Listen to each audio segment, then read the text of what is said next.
What's going on, everyone? This is Daniel with DB Studios, and it has been a while, and we have a lot of catching up to do.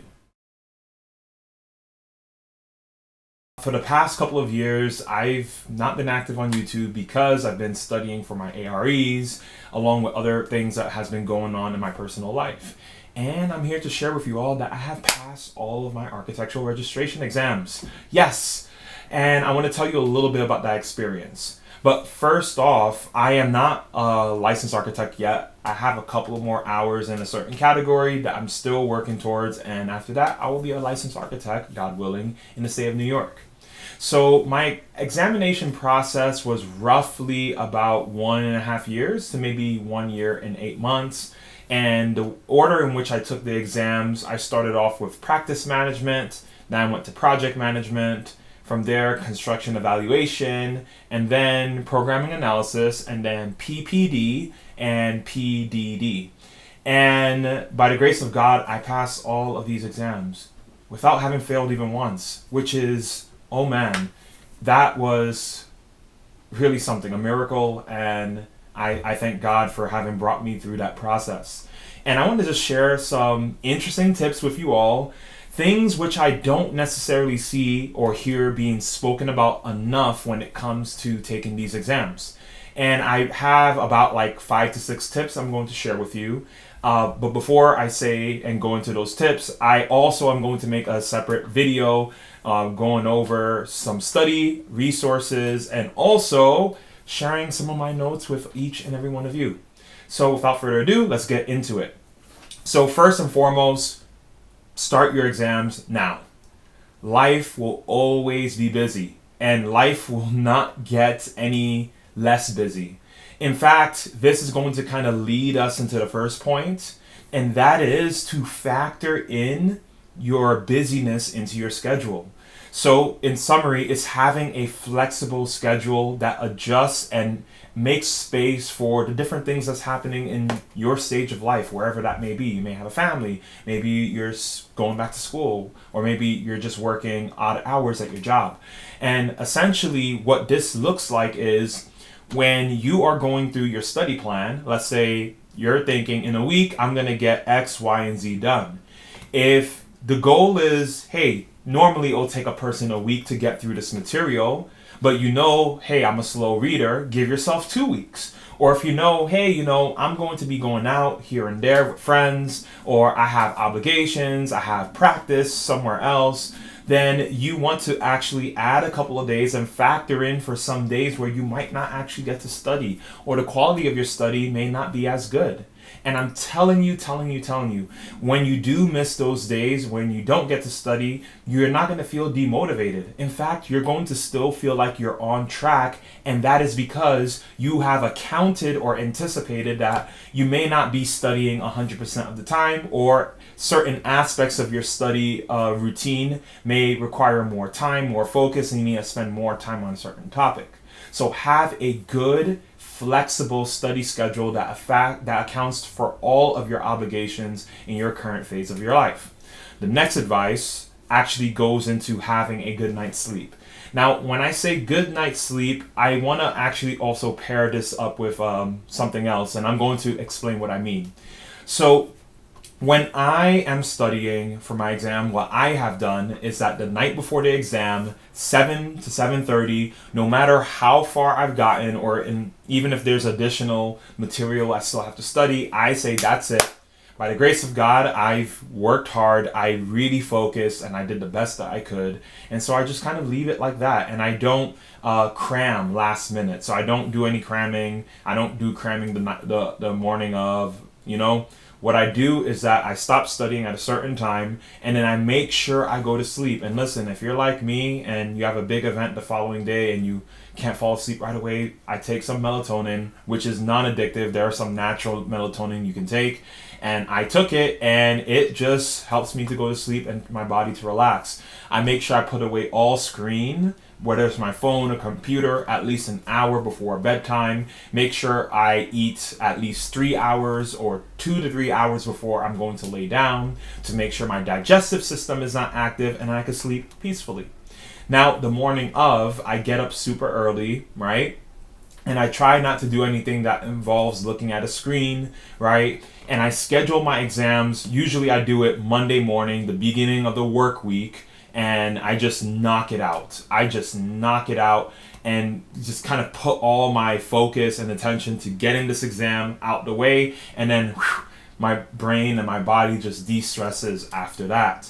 Now, part of that routine also includes having a good breakfast. I cannot stress this enough. Have a good breakfast and also stay hydrated. Actually, in fact, I would drink water the moment I wake up. I wake up around like maybe before 5 a.m. or something.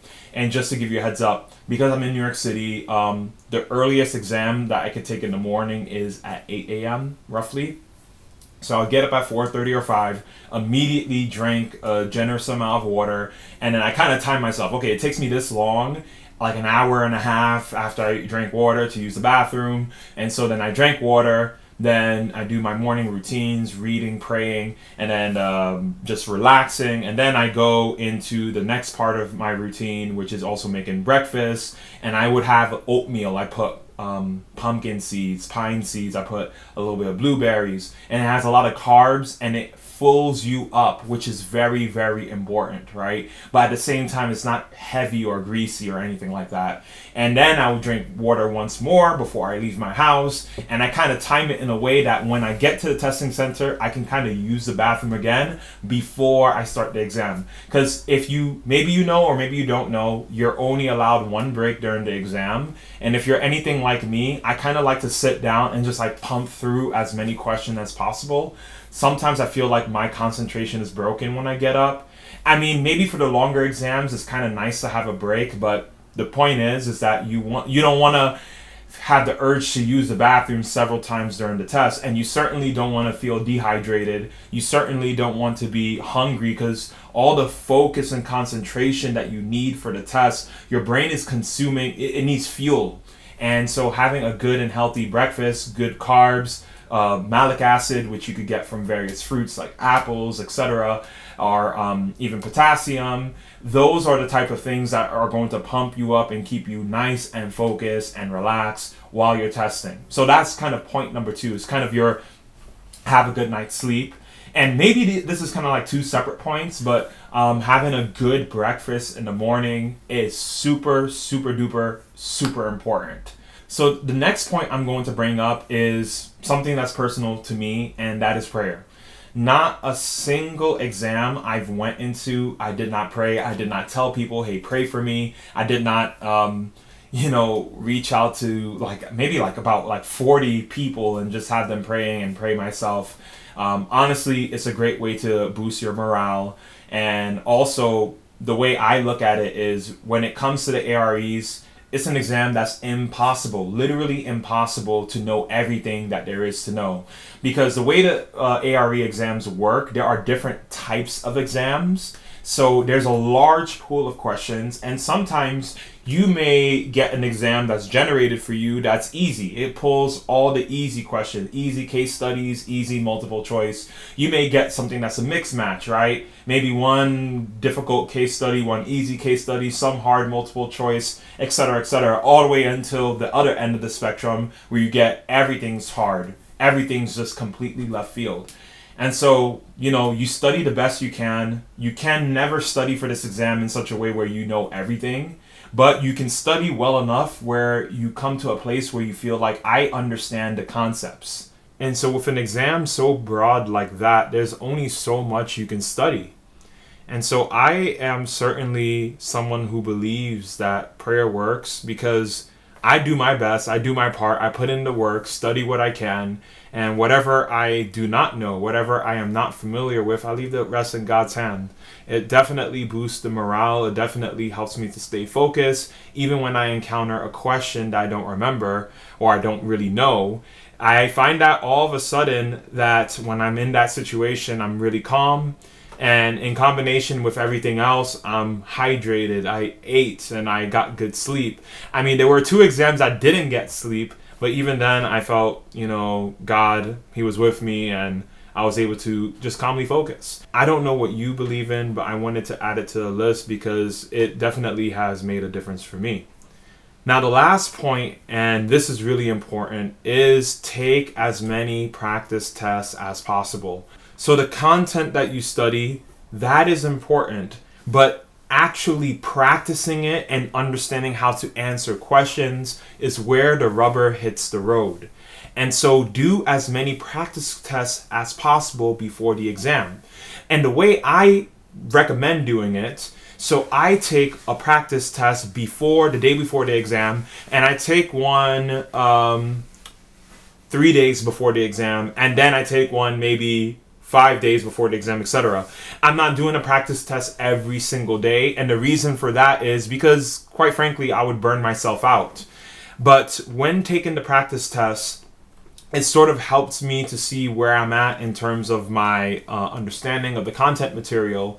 And it also gives me, by spacing it out by a day, it gives me time to review, right? I can review what was not correct or what I need to study more, and then be more prepared for the following practice tests. So I space out, especially the last week, I take a practice test, and I would also always space it out by at least a day or 2 days. Just space it out. I recommend waiting using the NCARB practice test literally the day before the test, because it's very similar to the exam that you're going to take, and you're getting your mind kind of conditioned to expect certain questions and kind of get your mind and brain familiar with the screen, the format, which actually leads me to the next part of my advice for this particular tip.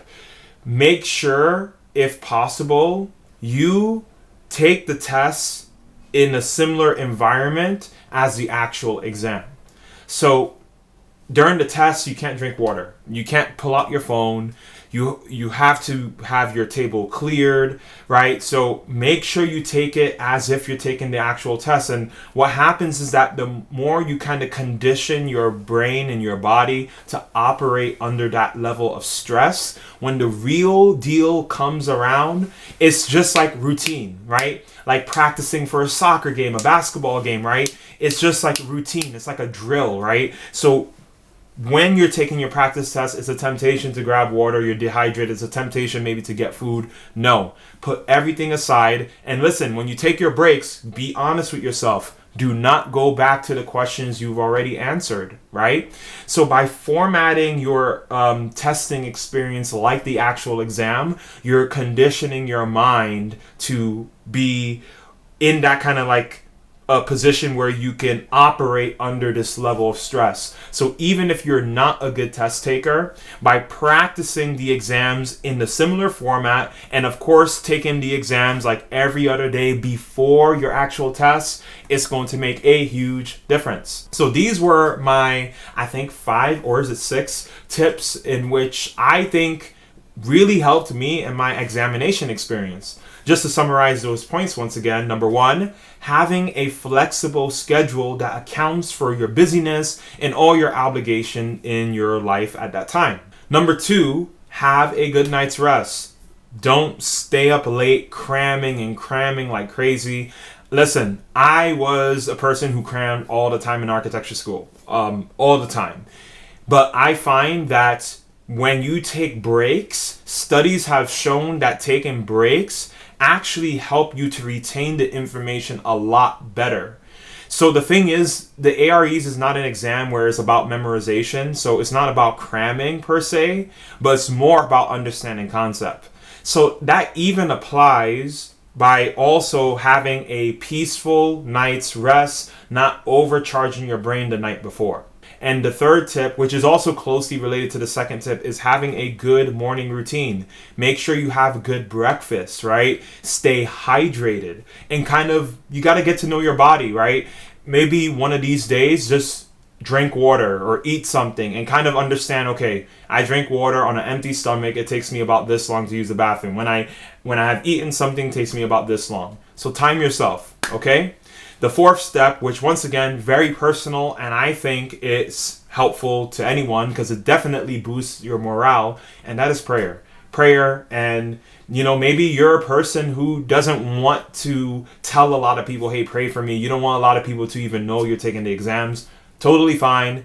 just pray for yourself, right? Pray yourself and make it a personal thing between you and God. And the fifth tip, super important, take as many practice tests as possible in alternating days leading up to your exam.